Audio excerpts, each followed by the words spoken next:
आज हम जानेंगे इंफॉर्मेशन कम्युनिकेशन टेक्नोलॉजी यानी आईसीटी के बारे में और फर्दर हम ये भी समझेंगे कि एजुकेशन स्पेशली डिजिटल एजुकेशन में इसका कैसे इस्तेमाल इसका यूज होता है, राइट।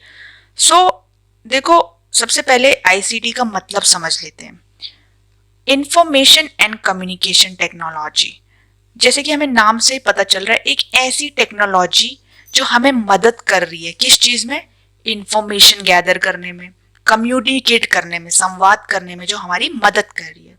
तो it is basically a diverse set of technological devices, ठीक है, और टूल्स लाइक कंप्यूटर्स, आपके लैपटॉप, स्मार्टफोन्स, कोई भी डिजिटल टेक्नोलॉजिकल डिवाइसेस जो आपकी मदद कर रहे हैं किस चीज में, इंफॉर्मेशन और कम्युनिकेशन को क्या करने में, डील करने में या उसे प्रदान करने में।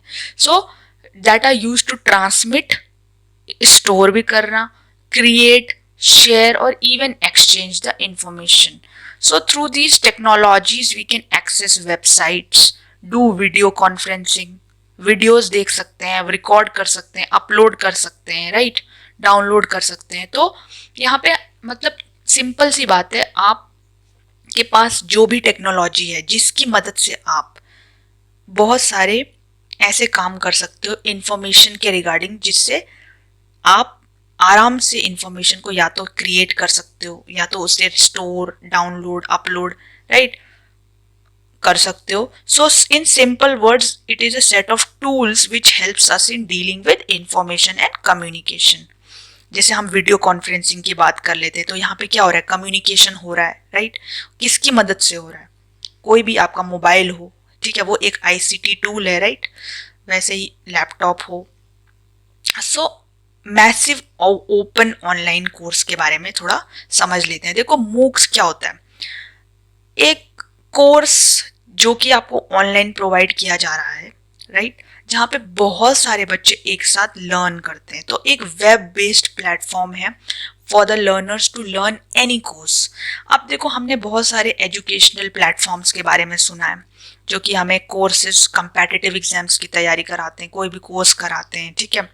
आपने बायजूस का नाम सुना होगा, जैसे कि आपने अनअकैडमी, बहुत सारे ऐसे प्लेटफॉर्म सुने होंगे जो कि बहुत ओपन ऑनलाइन कोर्सेज कराते हैं, मतलब जहाँ पे बहुत सारे बच्चे एक साथ लर्न कर सकते हैं। तो ये तो नॉर्मल कंपेटिटिव एग्जाम्स के रिलेटेड होते हैं, लेकिन काफ़ी सारे स्किल एनहेंसमेंट कोर्सेज भी होते हैं, जैसे डिजिटल मार्केटिंग, सॉफ्टवेयर प्रोग्राम्स जैसे MS Word, MS Excel, Tally, right, ये सारे कोर्सेज भी आप लर्न कर सकते हो। और इवन कंप्यूटर की जैसे कोडिंग लैंग्वेजेस होती है, जावा, C++ एक्सेट्रा, ये भी हम यहाँ पे लर्न कर सकते हैं। तो यहाँ पे बहुत सारे बच्चे, थाउजेंड्स ऑफ स्टूडेंट्स भी एक साथ चीज़ें लर्न कर सकते हैं। वो नोट्स बना सकते हैं, नोट्स डाउनलोड कर सकते हैं, क्वेरीज रेज कर सकते हैं अपनी टीचर्स से, राइट, वीडियो लेक्चर्स देख सकते हैं किसी भी time, right. So this is what is MOOCs, मतलब एक ऐसा प्लेटफॉर्म जहाँ पे आपको कोर्सेज लर्न करवाए जा रहे हैं, राइट। बहुत सारे लोग एक साथ यहाँ पे लर्न कर सकते हैं, किसी भी एज ग्रुप के, ओके। और कोर्सेज किसी भी चीज़ से रिलेटेड हो सकते हैं, स्किल एनहेंसमेंट से लेके कंप्यूटर कोडिंग लैंग्वेजेस से लेके नॉर्मल आपके जो कोर्सेज होते हैं जैसे कॉलेज या स्कूल लेवल के, राइट। अब स्वयं की बात कर लेते हैं, तो स्वयं भी एक ऐसा ही प्लेटफॉर्म है जो कि हमारी मिनिस्ट्री ऑफ एजुकेशन ने लॉन्च किया था, जिसमें बेसिकली बहुत सारे कोर्सेज आपके इंटरेस्ट एरिया से रिलेटेड आपको लर्न कराए जाते हैं। फॉर एग्जांपल, अगर मुझे मार्केटिंग में इंटरेस्ट है तो मार्केटिंग से रिलेटेड मैं कोर्स वहाँ पे लर्न कर सकती हूँ, और साथ में वो भी एमिनेंट एक्सपर्ट से, प्रोफेसर से, टॉप इंस्टीट्यूशंस के, और उस पे एक एग्ज़ाम हमें बेसिकली देना होता है, एग्ज़ाम कंडक्ट होता है और आपको सर्टिफिकेशन मिलता है किसका, जिस भी को प्रीमियर इंस्टीट्यूट के एकेडमिशियन से आपने पढ़ा है। सो ये गवर्नमेंट ऑफ इंडिया ने लॉन्च किया था 3 कार्डिनल्स पे, मतलब एक्सेस, इक्विटी और क्वालिटी, मतलब 3 चीज़ों को ध्यान में रखते हुए लॉन्च किया था कि सबको ये एजुकेशन मिले, समानता के साथ मिले और अच्छी एजुकेशन मिले, right. Equity, access and quality, 3 cardinals थे, और 4 क्वाड्रेंट्स पे ये वर्क करता है, यानी कि यहाँ पर 4 चीज़ें हम कर सकते हैं। जैसे वीडियो ट्यूटोरियल्स देख सकते हैं, तो हमको पता ही है। ई कंटेंट, भी देख सकते हैं। और यहाँ पे हम बेसिकली सेल्फ असेसमेंट भी कर सकते हैं थ्रू वेरियस क्वेश्चंस। जैसे आप क्वेश्चंस प्रैक्टिस कर सकते हो, डिस्कस कर सकते हो चीज़ों को। अगर आपको कोई डाउट है तो वहाँ पे डिस्कशन फोरम भी होता है, ठीक है। आप ई कंटेंट के थ्रू आप वीडियोस, आपके जो कंटेंट है बेसिकली वो डाउनलोड कर सकते हो, बाद में नोट्स पढ़ सकते हो, वीडियो ट्यूटोरियल्स तो आप देख ही सकते हो, राइट। तो बेसिकली ये था स्वयं, जो कि सरकार का एक इनिशिएटिव था जिसमें सबके लिए एजुकेशन कम आपके फ्री ऑफ कॉस्ट में अवेल होती है थ्रू आईसीटी। अब यहाँ पे हम आईसीटी का कैसे यूज कर रहे हैं, क्योंकि हम कंप्यूटर्स या लैपटॉप्स वगैरह यूज करते हैं, so it is an ICT tool.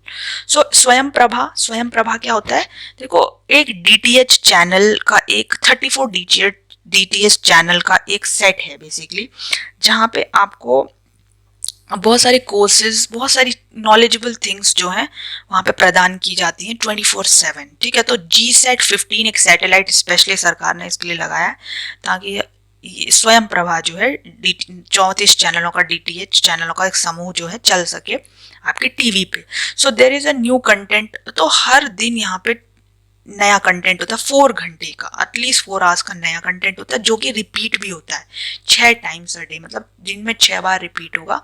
तो इससे फायदा क्या होगा कि जिन लोगों ने मिस कर दिया मान लो, तो वो लोग बाद में भी उस चीज को देख सकते हैं, और कई लोग रिवाइज भी कर सकते हैं, राइट। सो दो इसको चलाता कौन है, इनफ्लीबिनेट एक इंफॉर्मेशन लाइब्रेरी नेटवर्क है जो कि रेगुलेट इसको चलाता है, मेंटेन करता है, मतलब कोई भी चेंजेस आ रहे हैं, अपडेट्स आ रहे हैं, कुछ चीज़ें डिलीट करनी है, तो ये सारा इन्फ्लीबिनेट मेंटेन करता है।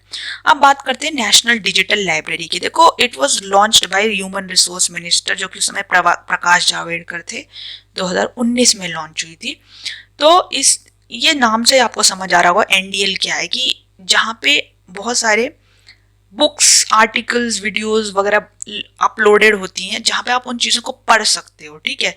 सो एक सरकार का एक मिशन आया था, national mission of education through ICT, जहाँ पे बहुत सारी स्कीम सरकार ने लॉन्च की थी, जिसके थ्रू आप बहुत सारी चीज़ें लर्न कर सकते हो, right. So it's a mission, basically it was a mission of government of India. अब बात करते हैं मिनिस्ट्री ऑफ एजुकेशन, जैसे कि मैंने आपको बताया कि ये मिनिस्ट्री ऑफ एजुकेशन द्वारा ही लॉन्च किया गया था। सो यहाँ पे इंटरनेशनल और नेशनल लाइब्रेरीज इंटरलिंक्ड होती हैं। अब बात करते हैं नेशनल एकेडमिक डिपॉजिटरी की। सो देखो जितने भी आपके डॉक्यूमेंट्स हैं वो सारे के सारे यहाँ पे अपलोड होते हैं, राइट।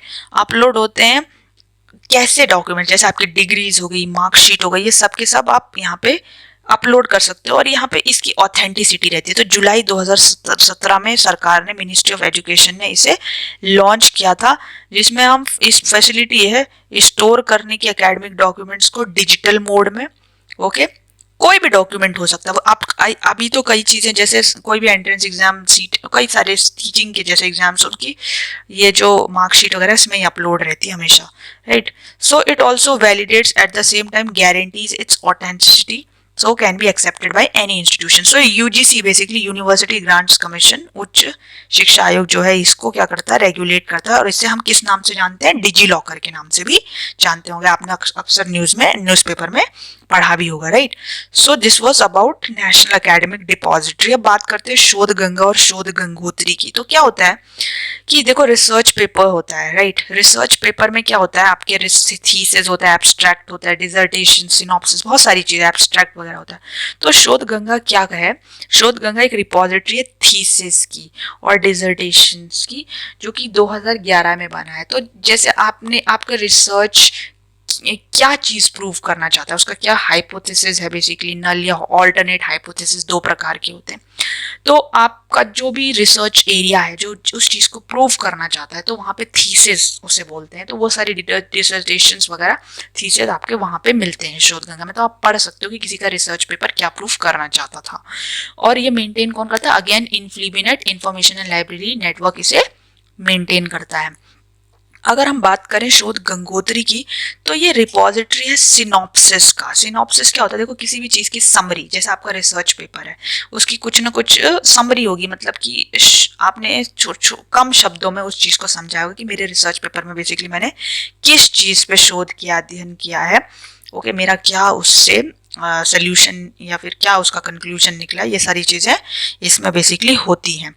सो होप आपको क्लियर हो गया होगा कि आज हमने क्या समझा। देखो, बेसिकली आज हमने डिस्कस किया कि क्या क्या ऐसे इनिशिएटिव्स हैं जो कि गवर्नमेंट ने लिए हैं, ठीक है, ताकि ऑनलाइन डिजिटल एजुकेशन को प्रमोट कर सकें। तो हमने किन किन चीज़ों के बारे में बात किया? नेशनल एकेडमिक डिपॉजिटरी, जहाँ पे हम अपने डॉक्यूमेंट्स को अपलोड कर सकते हैं, हमेशा के लिए उन्हें सेफ रख सकते हैं। यहाँ पे नेशनल डिजिटल लाइब्रेरी की बात की हमने, ठीक है, जहाँ पे लाइब्रेरी है जो जहाँ पे सारे आप बुक्स वगैरह एक्सेस कर सकते हो। शोध गंगा की बात की, थीसिस वगैरह देखना। शोध गंगोत्री आपके सिनॉप्सिस के लिए होता है, राइट। ऐसे ही हमने बहुत सारे प्लेटफॉर्म्स की बात